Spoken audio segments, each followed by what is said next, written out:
어떤 마을에 두 아들과 그 두 아들을 사랑하는 아버지가 살고 있었습니다. 이런 이야기 할 때는 좀 목소리를 좀 옛날에 이렇게 해야 되는데 어느 날 아버지는 그 포도원에 꼭 해야 되는 일이 생겼습니다. 이 본문의 의미가 그런 의미가 있습니다. 그냥 포도원에 가서 일 좀 해라 이런 뜻이 아니고 정말 안 가면 안 되는 아주 급박하고 중요한 그리고 꼭 오늘 해야 되는 그런 일이 생겼습니다. 그래서 큰아들한테 애야 오늘 포도원에 가서 일 좀 해라 이렇게 이야기를 했더니 큰아들이 예 아버지 하면서 아주 공손하고 예의 바르게 대답을 합니다. 그리고 아버지 제가 꼭 가겠습니다. 그런데 그 아들은 가지 않습니다. 아버지가 말씀하셨을 때 즉시 대답은 했죠. 예 그렇게 하겠습니다. 제가 꼭 가지요. 이렇게 했지만 그는 포도원으로 가지 않습니다. 왜냐하면 아버지의 말씀에 순종할 마음이 없었기 때문에 그렇습니다. 순종할 것처럼 말은 했지만 결국 그는 순종할 마음이 없었기 때문에 불순종하게 되는 겁니다. 결국 이 아들의 이 문제, 순종의 문제는 마음의 문제입니다. 내가 아버지의 말씀에 순종할 마음의 태도가 있는가? 그러면 대답을 하든 안 하든 순종하게 되는데 그는 그런 마음이 없었던 것이죠. 그리고 그는 포도원에 가지 않습니다. 이번에는 아버지가 둘째에게 말했습니다. 그런데 이 둘째는 아주 단호하게 거절을 했습니다. 아버지의 명령이 갑자기 왔잖아요.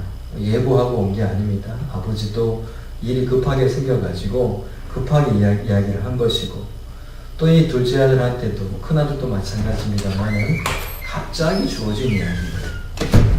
이 갑작스럽게 이야기가 주어져서 이 아들이 뭐 다른 스케줄이 있었는지 모르겠습니다만은 그 아들이 거절을 하는 겁니다.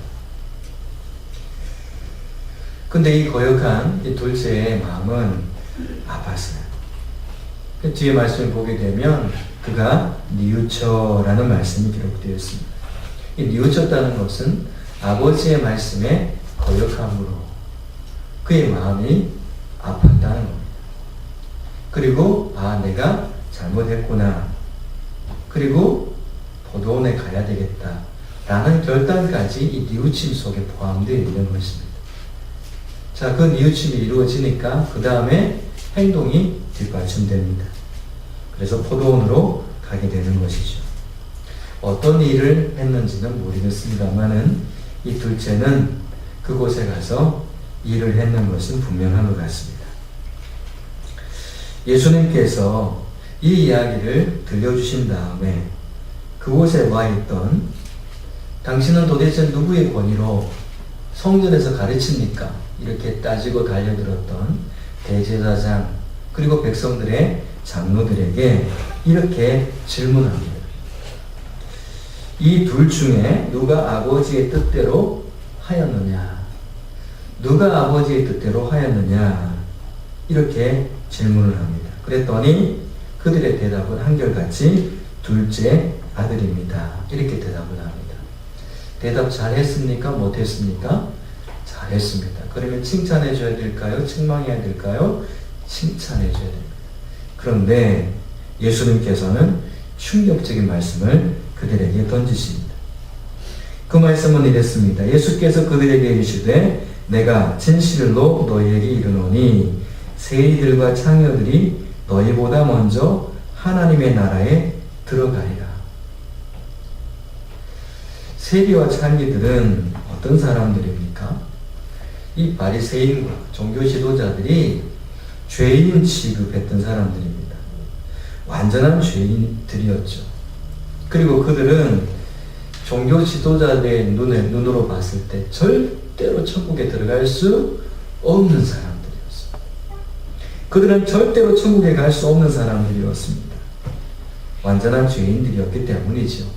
그런데 예수님께서 세리와 창녀들이 천국에 들어간다라고 말씀하십니다. 그것도 이들보다 먼저. 근데 이 말씀을 또 잘 해석해야 됩니다. 먼저 들어가면 나중에도 들어가는가 이런 의미도 있지만 결국 뒤에 말씀을 잘 해석해 보면 회개하지 않고 돌이키지 않았던 이 제사장들과 백성의 지도자들은 결국 들어가지 못한다는 말이 되는 것입니다. 왜냐하면 그들은 뒤치지 않고 또 돌이키지 않았기 때문입니다. 자신들은 못 들어가고 이 세리와 창녀들이 들어간다고 하니 얼마나 기가 막힌 노릇입니까? 그런데 그렇게 된 이유를 예수님께서 32절에 설명하셨습니다. 요한이 의의 도로 너희에게 왔거든 너희는 그를 믿지 아니하였으되 세리와 창녀는 믿었으며 너희는 이것을 보고도 끝내 뉘우쳐 믿지 아니하였도다. 세례 요한의 역할은 무엇입니까? 초림하신 예수님의 길을 준비하고 내 뒤에 오실 분이 어떤 분이십니다 라고 사람들에게 소개했던 사람입니다.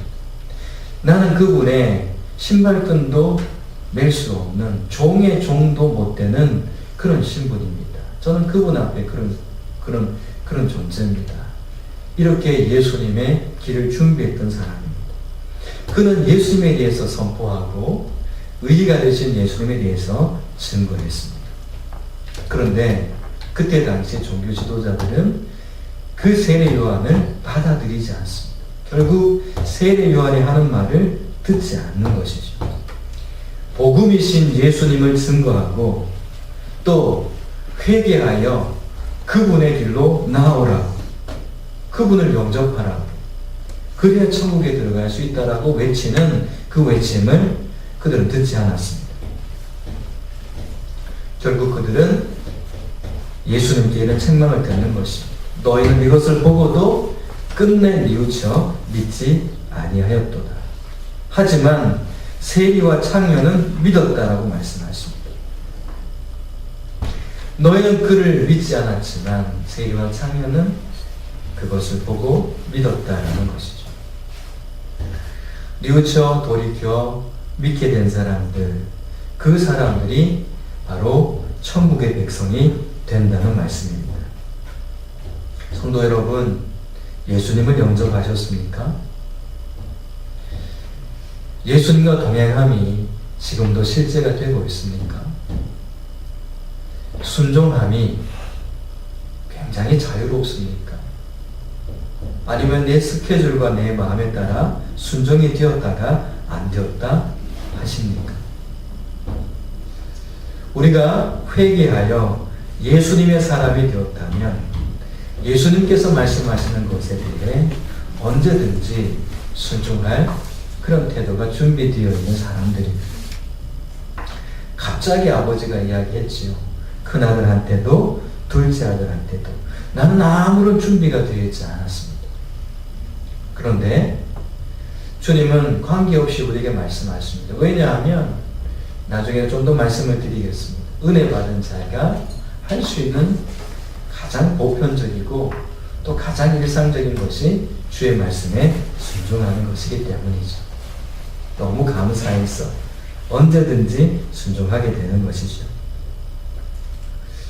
창녀와 세리에 비유되고 있는 이 둘째 아들, 겉으로 보기에는 둘째의 아들이 아버지한테 얼마나 반항적인지 몰라요. 싫어요 이거예요. 그냥 단칼에 아버지 이야기를 잘라버립니다. 오죽 답답했으면 이 둘째한테 와서 아버지가 이야기했을까? 도대체 포도는 어떤 일이 있어요 아버지? 물어보지도 않고 그냥 싫다는 겁니다. 굉장히 반항적이고 단호하고 그런 사람인 것 같아요. 하지만 이 사람은 뉘우쳤습니다. 그런데 뉘우치기만 하지 않았습니다. 뉘우친 다음에 아버지가 명령한 대로 포도원으로 그의 발걸음을 옮깁니다. 많은 사람들이 여기에 근접해 가긴 합니다. 뉘우치기는 합니다. 아, 내가 잘못했지. 잘못한 것 같아. 그렇게 생각들은 합니다. 근데 그 정도로 끝내버립니다. 그래 내가 잘못했으니 뭐 그 정도로 끝내버립니다. 그리고는 거기에서 한 걸음 더 나아가 합당한 열매를, 순종의 열매를 맺지 않습니다. 그래서 뉘우침만으로 끝나버리는 경우들이 얼마나 많은지 모릅니다. 그런데 뉘우침만으로 끝났을 때는 굉장히 문제가 심각하게 됩니다. 한 사람 예를 든다면 가룟 유다의 예를 들 수 있습니다. 가룟 유다가 예수님을 은삼십에 팔고 나서 어떻게 합니까? 그 동전 그거 들고, 그 은전 들고 제사장들한테로 가잖아요. 그거 줘요. 거기까지 간 사람입니다. 뉘우쳤습니다. 내가 잘못했지 하고는 뉘우쳐서 행동도 나름대로 취하는데 어디까지 취해야 되느냐 하면 회개에 합당한 열매로까지 행동이 나와야 되는 것입니다. 이것은 뭐냐 하면 예수님에게로 가서 잘못했어요. 예수님에게로까지 가야 된다는 것입니다. 근데 이 유다는 뉘우치는 것으로 끝나버렸어요. 그리고 자신이 한계를 긋고 내가 여기까지 하면 되지 하고는 거기까지만 간 겁니다. 여러분, 우리가 뉘우쳐서 행동에 옮길 때 내가 원하는 선까지 가면 안 됩니다. 말씀이 원하시는 데까지 나아가는 것이 순종입니다.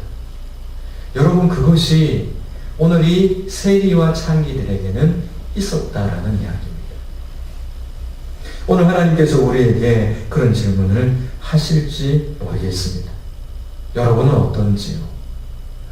뉘우침이 있습니까? 혹시 여러분들이 뉘우쳐야 되는 것들이 혹시 있습니까? 그런데 뉘우쳐서 행동을 옮기긴 했는데 내가 정해놓은 선까지 옮기고 하나님께서 요구하시고 말씀하신 데까지 옮기지 못한 거역함이 있습니까? 그렇다면 우리는 발걸음을 옮겨 아버지께서 가라고 하는 포도원까지 가서 그 일을 해야 되는 것입니다.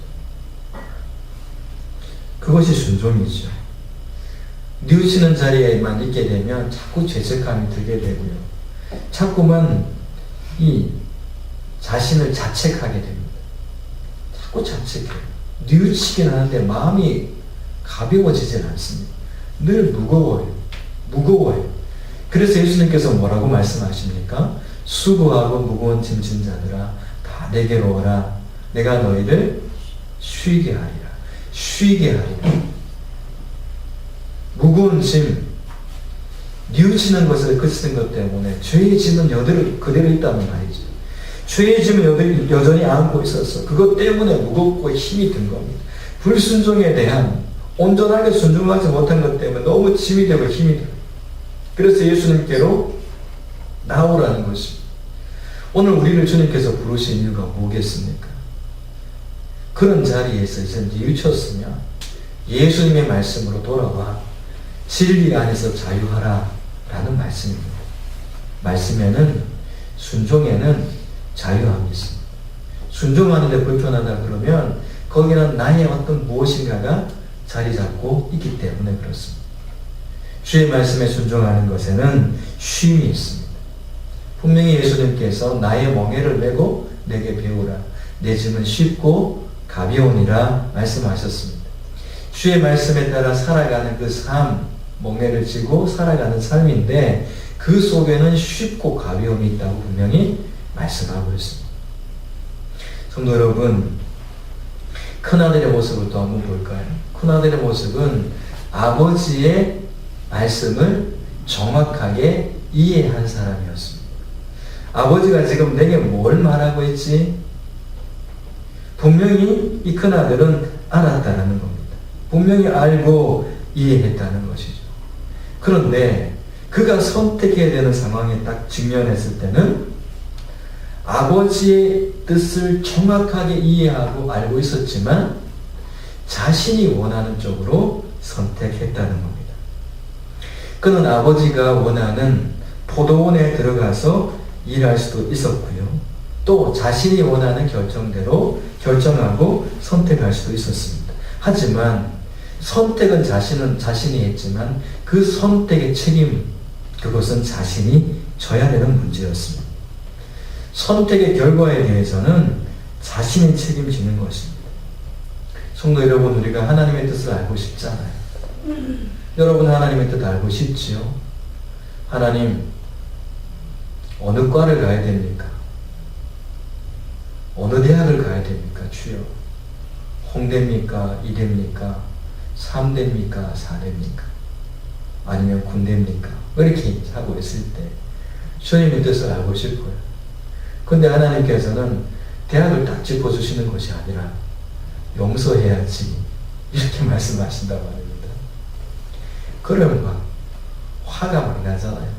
지금 내 갈 길이 지금 이렇게 급한데 하나님께서는 거기에 대해서는 말씀하지 않으시고 엉뚱하게 무슨 용서를 하란 말입니까?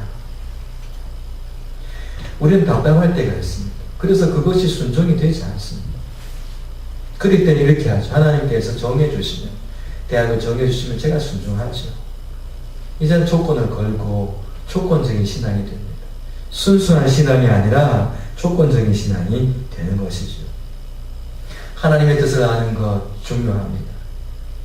그 이전에 더 중요한 것은 무엇을 말씀하시든지 내가 순종하겠습니다. 라는 그런 마음이 준비되는 것입니다. 하나님의 뜻을 아무리 많이 알아도 순종하지 않으면 그 알미라는 것은 아무런 의미가 없기 때문이죠. 에덴 동산에서 아담과 하와가 잘 먹고 잘 살고 있었습니다. 그들에게 주어진 하나님의 뜻이 있었습니다. 아담에게 말씀하셨죠. 동물의 이름을 지어라. 아담이 첫 번째 사역을 얼마나 열심히 잘했는지 몰라요. 동물도 하나 둘도 아니었을 텐데 그 이름을 다 짓습니다. 너무너무 하나님 보시기에 좋지 않았겠습니까? 아담은 하나님의 뜻을 알고 그 뜻에 바로 순종을 했지요. 그 다음에 두 번째 순종해야 되는 것이 찾아왔습니다. 선악을 알게 하는 나무의 실과는 절대 먹지 말아라.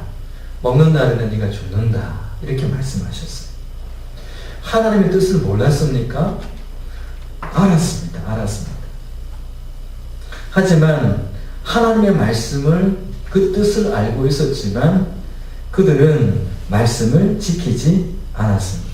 몰라서 안 지킨 것이 아니라 알았지만 지키지 않았습니다. 그 결과 어떻게 됩니까? 여러분이 잘 아는 그런 결과들이 일어나지 않습니까? 우리는 이런 에덴 동산의 실패를 되풀이해서는 아니 될 것입니다. 사단은 우리에게 하나님의 말씀과 하나님의 뜻을 많이 알게 합니다. 적어도 우리가 일주일에 3-4번 정도 예배를 참석하는데 성경 말씀 얼마나 많이 합니까? 그게 다 하나님의 뜻 아닙니까? 많이 알게 해요. 근데 거기에서 만족하는 것으로 끝내게 만듭니다. 삶으로 가지 못하게 합니다. 그 정도 알면 됐어. 그래서 쇠뇌를 시킵니다. 아는 것이 사는 것처럼 생각되게 만들어버리는 겁니다. 내가 그 말씀을 알면 설교를 들을 때도 그렇잖아요. 내가 2번 그 설교를 들으면 저거 내가 아는데 하고 귀를 막아버리잖아요. 그렇지 않습니까? 대부분 그래요. 왜 그러냐면 아는 것은 내가 이미 살고 있다고 생각하기 때문입니다. 아닙니다, 여러분. 그렇게 마음을 닫아버리시면 안 됩니다. 우리는 귀를 열어 내게 주신 그 하나님의 뜻, 내가 알아진 하나님의 뜻이 삶 속에 실천될 수 있도록 그렇게 기도해야 되는 것입니다. 이 에덴 동산의 실패를 다시 반복하지 않기 위해서는 우리가 잘 알아야 됩니다. 하나님의 뜻이 무엇인지 제대로 알아야 되죠. 그리고 또 하나는 그 말씀대로 살아야 한다는 것입니다. 그 뜻대로 행하는 자라야 바로 믿음이 있는 자이기 때문입니다. 순종하지 않은 하나님의 뜻은 가치가 없습니다. 한마디 했는데 순종이 안 되었다. 그러면 그 말은 의미가 없습니다. 우리 하은이 자매한테 하은이 자매가 너무 잘했어요. 자, 한번 이야기해 봅시다. 제가 이제 이야기를 했어요. 이쪽으로 오세요. 자, 그랬는데 가만히 계셨잖아요. 자, 이건 뭘 해야 될까요? 뉘우쳐? 많이 지금 설교 들으면서 많이 뉘우치고 있죠. 아까 가릴걸. 그러면 옮기는 거지. 언제든지 옮기는 거지. 자, 그런데 또 하나 생각해 보십시다. 자, 가만히 있었어요. 그러면 이쪽으로 오세요라는 말은 아무런 가치가 없는 말이 되어버린 것입니다. 하나님의 말씀이 우리에게 수없이 주어져도 우리가 삶에 행함이 없으면 그것은 그 하나님의 귀한 말씀들은 아무런 의미가 없습니다. 에덴 동산이 바로 그렇게 해서 무너진 것입니다. 하나님 말씀이 아무런 의미가 없게 되어버리는 순간 그곳은 모두 황폐하게 되는 것입니다. 우리의 마음도 마찬가지입니다. 주의 말씀이 임해서 그 말씀이 삶 속에 이어질 때 거기에는 꽃이 피고 열매가 맺습니다.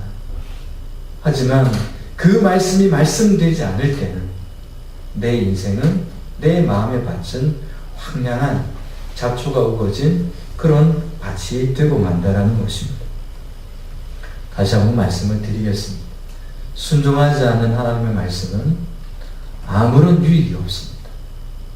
그 하나님의 말씀을 완전히 가치 없게 만들어버리는 그런 삶이 되는 것입니다. 하나님께서 아브라함에게 본토 친척 아비 집을 떠나 지시할 땅으로 가라 이렇게 말씀하신 적이 있습니다. 만약 그때 아브라함이 분명히 들었는데 그 뜻을 알고 순종하지 않았다면, 하나님의 뜻을 알고도 그가 순종하지 않았다면 어떻게 되었을까요? 하나님의 말씀은 아무런 가치가 없는 것이 되어버리고 말았을 것입니다. 깨달아 알아질 때 즉각 순종하는 것입니다. 아버지가 아들에게 뭐라고 이야기합니까? 큰아들에게 그런 이야기 하잖아요. 아들아, 포도원에 가서 일하라. 그런데 포도원 앞에 뭐라고 되어 있습니까? 오늘이라는 말씀이 주어져 있습니다. 지금 순종하라라는 말씀입니다. 하나님의 사람들이 순종을 자꾸만 미루는 습관을 갖고 있습니다. 환경을, 상황을, 사건, 자신의 마음의 태도와 여러 가지 것들을 이야기하면서 지금은 아직 아닌가 봅니다. 라고 이야기합니다. 그런데 그것은 결국 불순종으로 이어지게 된다는 것입니다. 하나님께서는 순종할 수 없는 상황 속에 순종하라고 하지 않습니다. 순종할 수 있기 때문에 순종을 요구하시는 것이죠. 아브라함이 떠날 수 없는 곳을 떠났습니까? 아닙니다. 떠날 수 있기 때문에 떠나라고 한 것입니다. 그리고 나아가라라고 말씀하신 것이죠. 충분히 할 수 있는 순종이었습니다. 오늘 우리에게도 크고 작은 일들에 대한, 충분히 할 수 있는 일들에 대한 순종을 요구하십니다. 거기에 대해서 우리는 기꺼이 순종해야 되는 것입니다. 마태복음 7장에는 열매에 대한 말씀을 해주신 부분이 있습니다. 21절의 그 결론인데, 이러므로 그들의 열매로 그들을 알리라 라고 말씀하시면서 이어지는 말씀이 마태복음 7장 21절 말씀에 나더러 주여 주여 하는 자마다 다 천국에 들어갈 것이 아니요 다만 하늘에 계신 내 아버지의 뜻대로 행하는 자라야 들어가리라. 하나님의 말씀을 가치 없게 만드는 인생은, 다시 말하면 하나님 말씀하셨는데 그 말씀을 무용지물로 만드는 불순종의 사람들은 천국에 들어갈 수 없다라는 말씀입니다. 그러면 어떤 사람이 하나님 나라에 들어갑니까? 그들의 열매를 보면 안 돼요. 그들의 열매가 어떻게 생겼는가 봤더니 아버지의 뜻대로 행하는 것이더라는 겁니다. 아버지의 뜻에 나의 뜻을 가미하면 안 됩니다. 내가 원하는 수준까지만이 아닙니다. 아버지께서 원하시는 곳까지 나아가는 것입니다. 여러분, 이 말씀에 좌절감을 느껴야 됩니다. 어떤 좌절감이요? 나는 할 수 없어요 라는 좌절감입니다. 여러분 그거 느끼고 있습니까? 나는 도저히 아버지 뜻대로 살아갈 수 없습니다. 그래서 천국 가는 것에 대한 것까지도 내 마음이 불편할 정도가 되어야 됩니다. 그래야 뭘 찾느냐 하면 예수님을 찾는 겁니다. 그래야 예수님의 십자가를 들거든요. 그게 안 되면 내 힘으로 끝까지 해보려고 하는 것입니다. 노력하지 말라는 이야기가 아닙니다. 우리가 우리의 힘이 아니라 예수님의 도우심 가운데 행해야 됩니다. 예수님께서도 성령님의 인도를 받으면서 공생애를 살아가셨는데, 마리아가 예수님을 잉태하는 것도 성령으로 잉태된 것 아니겠습니까? 예수님의 출생부터 예수님의 마지막 그 순교하시는 십자가의 죽으심까지 모든 것들이 성령의 인도하심 속에 행하셨다라는 것입니다. 그런데 우리가 그 하나님을 의지하지 않고 예수님의 십자가를 붙들지 않고 어떻게 아버지의 뜻대로 살 수 있단 말입니까? 절대 불가능한 것입니다. 그래서 우리는 때로는 날마다 나는 할 수 없습니다 라고 고백해야 되는 것입니다. 하지만 주님 안에서 내가 할 수 있습니다 라는 고백으로 맞춰져야 되는 것입니다. 나는 할 수 없어요. 그래요, 나는 할 수 없는 것이 맞습니다. 나는 불순종할 수밖에 없어요. 맞습니다. 그러나 능력 주시는 하나님 안에서 내가 할 수 있습니다. 이렇게 우리는 고백하며 살아가는 것이죠. 순종이라는 것은 열매입니다. 열매. 야고보서 1장에는 이렇게 말씀하셨습니다. 자유롭게 하는 온전한 율법을 들여다보고 있는 자는 듣고 잊어버리는 자가 아니요 실천하는 자니 이 사람은 그 행하는 일에 복을 받으리라. 자유롭게 하는 온전한 율법을 들여다보고 있는 자는 듣고 잊어버리는 자가 아니다. 듣고 잊어버리면 안 된다는 이야기입니다. 주의 말씀을 듣고 잊어버리면 안 됩니다. 자유롭게 하는 온전한 율법을 들여다보고 있는 자는 듣고 잊어버리는 사람이 아닙니다. 그럼 뭐 하는 사람입니까? 잊어버리지 않는데 그치지 않고 실천하는 자니. 실천하는 자니. 근데 그 실천하게 되면 이 사람은 그 행하는 일에 복을 받으리라. 주의 말씀대로 실천하며 사는 사람, 그 사람 복 받는다 말씀하고 있습니다. 모든 인생은 불완전해요. 여기 나오는 큰아들이나 둘째 아들이나 둘 다 의롭지 못하잖아요. 큰아들은 간다 그래 놓고 안 가고, 아버지 앞에서 아주 경건하고 거룩하고 온전하게 또 즉각적으로 대답을 해놓고 안 가고, 둘째는 싫어요. 태도가 얼마나 나쁜 태도인지 몰라요. 아주 공손하지 못하죠. 무례해요. 사랑은 무례 행하지 않는데 무례한 거 보니까 아주 그 태도가 나빠요. 아버지가 보기에는 둘 다 문제가 있는 아들들이죠. 부족한 아들들입니다. 흡족하지 못합니다. 하지만 이 둘 중에 그래도 한 아들은 그 거역하는 마음이 괴로워 뉘우쳐 회개하고 아버지의 뜻을 이루는 자리로 나가게 됩니다. 믿음은 순종을 통해서 증명하는 겁니다. 믿음이 노력하면서 살지 않는 것은 그것은 죽은 것이다 말씀하고 있지 않습니까? 큰아들의 처음 모습을 보게 되면 너무나 완벽하고요. 외적으로는 정말 완벽했어요. 아버지, 예, 알겠습니다. 제가 하지요. 아주 경건해 보였습니다. 그러나 그 내면은 거역으로 가득 차 있었습니다. 말을 들어보면 믿음이 있는 것 같아요. 태도를 이렇게 행하는 걸 보게 되면 뭔가 될 것 같아요. 그런데 정말 주님의 뜻대로 행하지 않아요. 내 마음이 가는 데까지만 행해요. 결국 행함이 오는 믿음이 되어 죽은 것이 되는 것입니다. 나는 믿습니다 라고 고백하는 그것이 믿음의 전부가 아닙니다.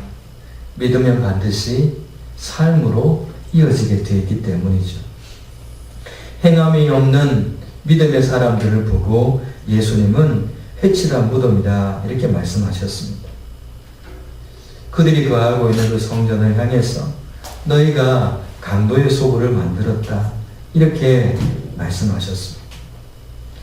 예수님의 아름다운 집, 그 성전을 강도 소굴로 만든 사람들이다 이렇게 그들에게 말했지 않습니까? 또 그들은 종교라는 것에 중독이 된 사람들입니다. 중독이 되었어요. 중독이라는 건 어떤 겁니까? 혹시 중독되어 본 적 있으신 분?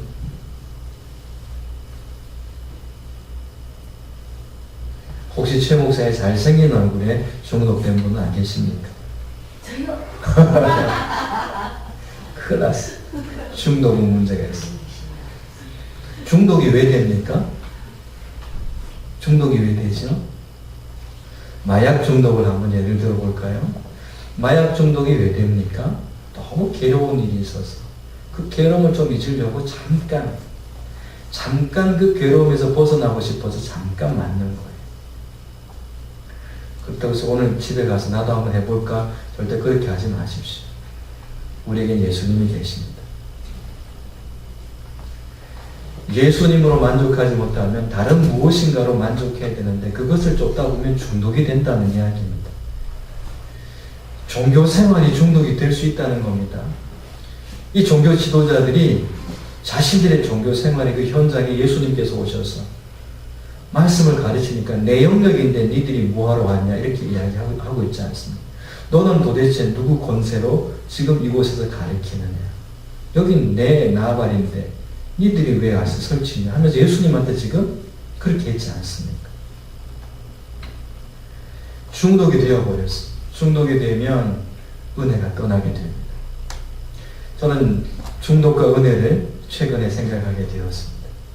중독이 된 것은 잠깐은 유익이 있습니다. 만족이 있습니다. 하지만 결국 나를 만족시키는 그것에 내가 모든 것을 빼앗겨 버리게 되는 것이 중독입니다. 만약에 이것도 중독이 될 수 있습니다. 똑같이 하나님의 말씀을 전하는데요.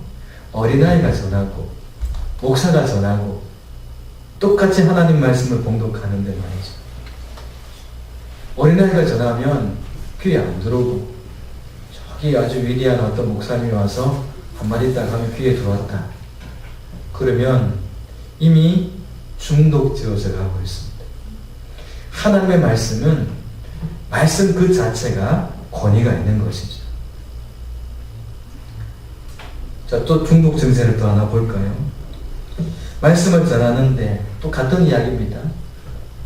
집사님이 말씀을 전할 때는 아멘이 안 되고 목사가 말씀을 전할 때는 아멘이 되고 똑같은 본문을 읽었는데 집사님이 읽을 때는 아멘이 안 되고 목사님이 읽을 때는 아멘이 되고 그렇다면 지금 어디인가 중독이 되어 있습니다. 또 이런 것도 있습니다. 중독이 되는 그 과정이라고 볼 수 있는데 그게 어떤 거냐 하면 이 중독이라는 것은 나를 만족시키기 위해서 추구하는 것입니다. 만약에 여러분들이 우리가 설교를 듣는데 나를 만족시키기 위해서 듣기 시작하면 더 많은 만족을 주는 설교를 찾아다니기 시작합니다. 이거는 하나님 말씀의 은혜가 아니라 중독이 된 것입니다. 자신도 모르게 그렇게 되어 있는 것이에요. 하지만 은혜는 어떤 것이냐면 은혜는 말씀의 나를 맞추는 것입니다. 하나님 말씀의 나를 맞추는 삶을 살아가게 됩니다. 설교를 만약에 자신의 만족을 위해서 듣는다면 중독이 돼요.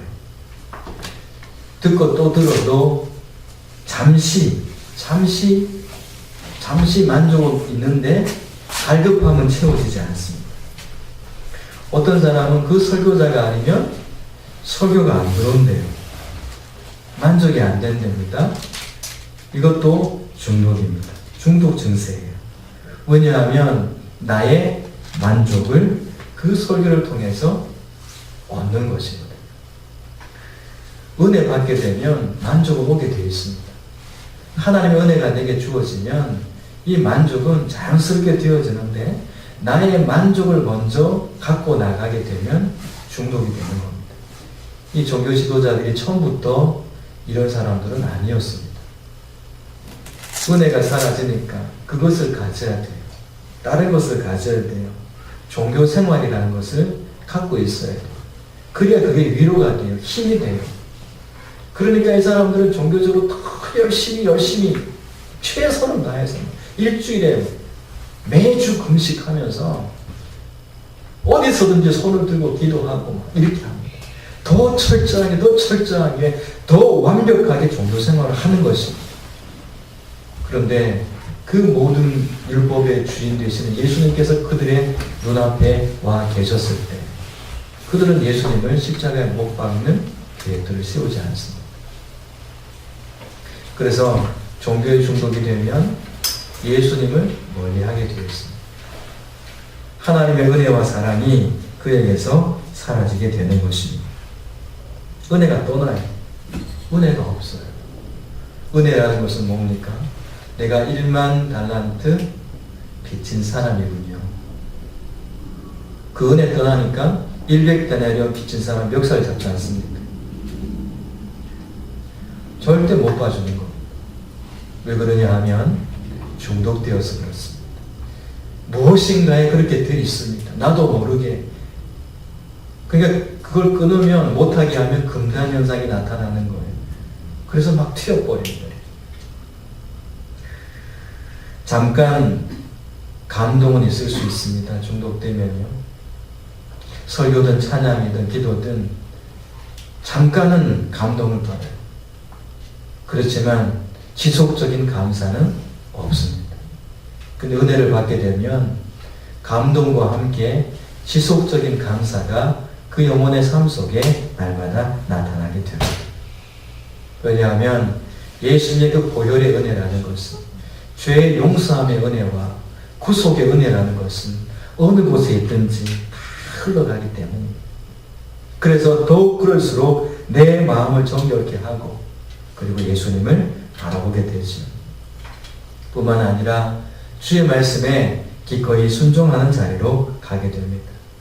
나 같은 것을 이렇게 말씀을, 이 존귀한 말씀을 순종할 수 있도록 저를 선택해 주셔서 너무 감사합니다.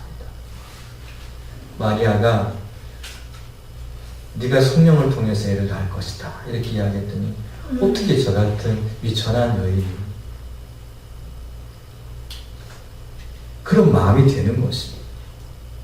주의 말씀이 버거운 것이 아니라 나 같은 존재에게 이렇게 귀한 생명의 말씀을 주십니까?